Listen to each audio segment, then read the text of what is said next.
Avoir une ville où il fait bon vivre et contribuer aussi à la reconstitution du couvert forestier ivoirien, tel est l'engagement du conseil municipal d'Aboisseau qui lance la première édition de sa journée de planting d'arbres. Une initiative inscrite dans la politique nationale de préservation, de réhabilitation et d'extension des forêts. L'être humain peut vivre dans une ville avec des arbres.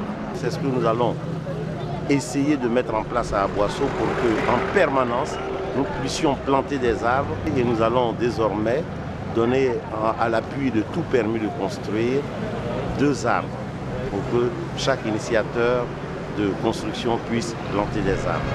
Nous allons aussi faire une action de promotion de l'arbre auprès des écoles primaires pour apprendre aux enfants à gérer leur environnement.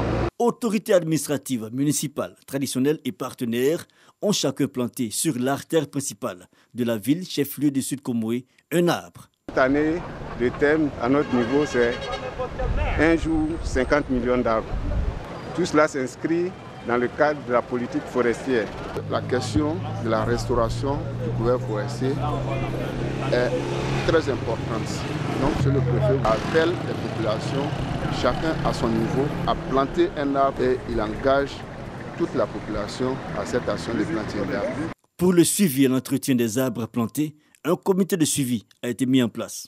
Notons que la Côte d'Ivoire a adopté le 23 mai 2018 une politique de restauration et d'extension de son couvert forestier. L'idée est d'atteindre au moins 20% afin de réduire les effets du réchauffement climatique. Pour l'heure, la Côte d'Ivoire est à un peu plus de 9 millions d'hectares de forêt. 496 élèves maîtres du Centre de formation et d'animation pédagogique CAFOP 2 de Bouaké affrontent les épreuves écrites du diplôme d'instituteur adjoint stagiaire DIAS, un examen qui intervient 2 ans après la formation pratique. Les épreuves ont été lancées en présence des responsables de l'éducation nationale. Le DRENA de Bouaké 1 est revenu sur les consignes d'usage de la ministre de l'Éducation nationale et de l'alphabétisation pour un bon déroulement des épreuves. Nous sommes venus donc au nom de Madame le ministre de l'Éducation nationale et de l'alphabétisation, le professeur Marietou Koné, transmettre ce message aux élèves maîtres, leur dire ce qu'on attend d'eux, c'est leur niveau intellectuel, leur valeur intrinsèque. Ce n'est pas autre chose que cela. On n'attend pas la fraude. La représentante de la direction des examens au concours du ministère de l'Éducation nationale et de l'alphabétisation a prodigué des sages conseils aux surveillants et candidats. Soyons pédagogues jusqu'au bout. Ces jeunes gens-là, vous les avez formés. Aujourd'hui, il s'agit d'évaluer le travail que vous avez abattu. Alors, que ce travail ne soit pas saboté par des comportements indélicats. Stress et sérénité étaient partagés sur les visages des élèves maîtres. Nous sommes ici pour la composition de fin d'année, pour la composition du DIAS. Je suis un peu stressé ce matin, mais je crois que ça va aller. Pour le moment, nous avons le sujet à notre disposition. Nous trouvons le sujet abordable. Les épreuves de l'examen du diplôme d'instituteur adjoint stagiaire DIAS durent 2 jours. L'examen se tient dans tous les CAFOP du pays.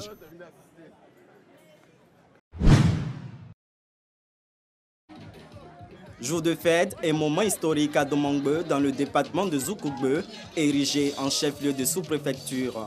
Un sous-préfet pour administrer la localité. Le vœu des populations longtemps exprimé auprès des élus et cadres de Zoukougbe est aujourd'hui une réalité.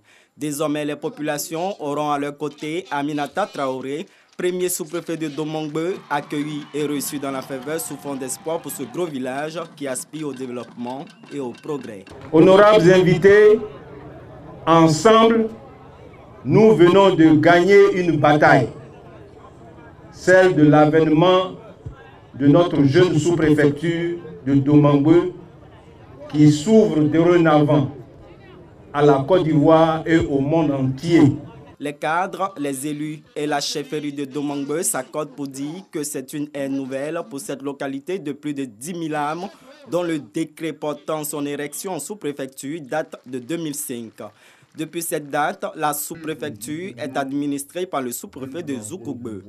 Fin de l'intérim avec Aminata Traoré Samassi, dont les populations attendent beaucoup. Le nouveau sous-préfet mesure l'ampleur de sa mission et souhaite une franche collaboration de toutes les forces vives de Domangbe. Merci, messieurs les préfets de région et de département, pour votre disponibilité et surtout pour vos conseils et orientations avisés qui me permettent déjà de prendre la pleine mesure des responsabilités qui sont désormais miennes dans cette sous-préfecture. Domangbe attend toujours d'être connecté au réseau électrique national et la question de l'accessibilité à l'eau potable est encore une préoccupation. La localité reste encore un gros village et pour tout dire, l'union, la solidarité et la synergie d'action de ces populations et cadres seront son premier atout pour son développement et son progrès.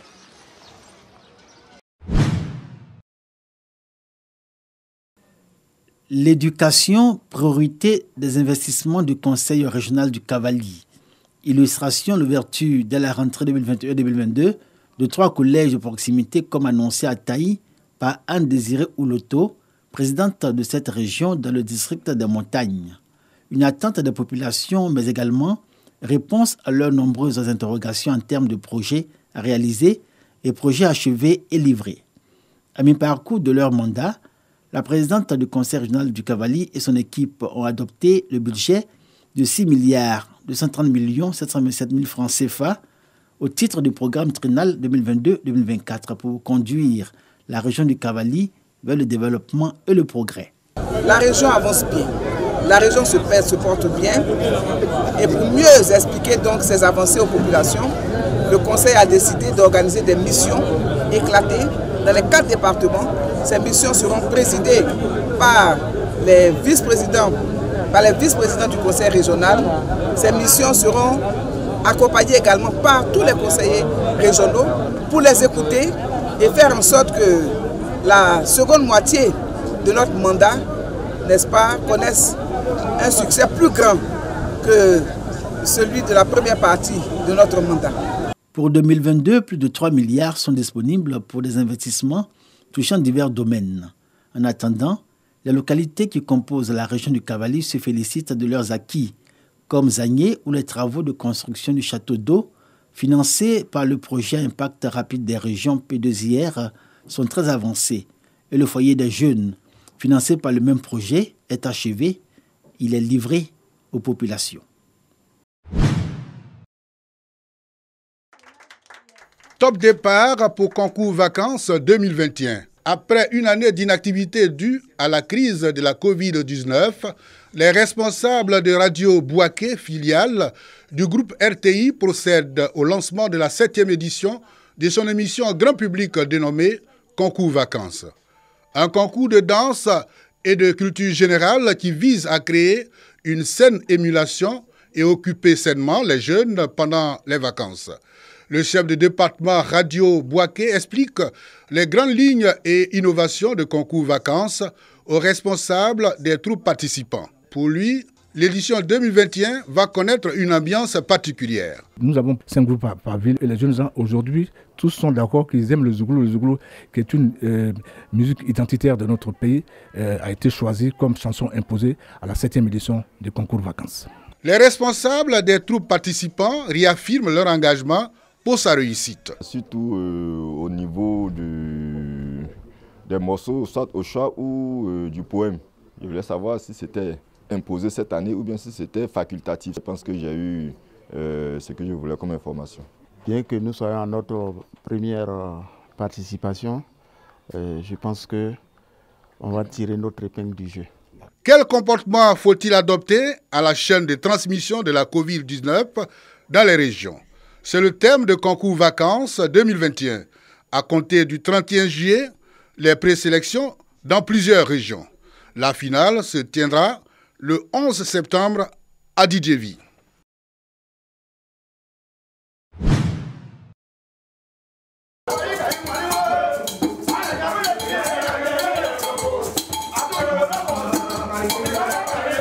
Bientôt, un festival dédié à la culture. Il est porté par un fils du terroir.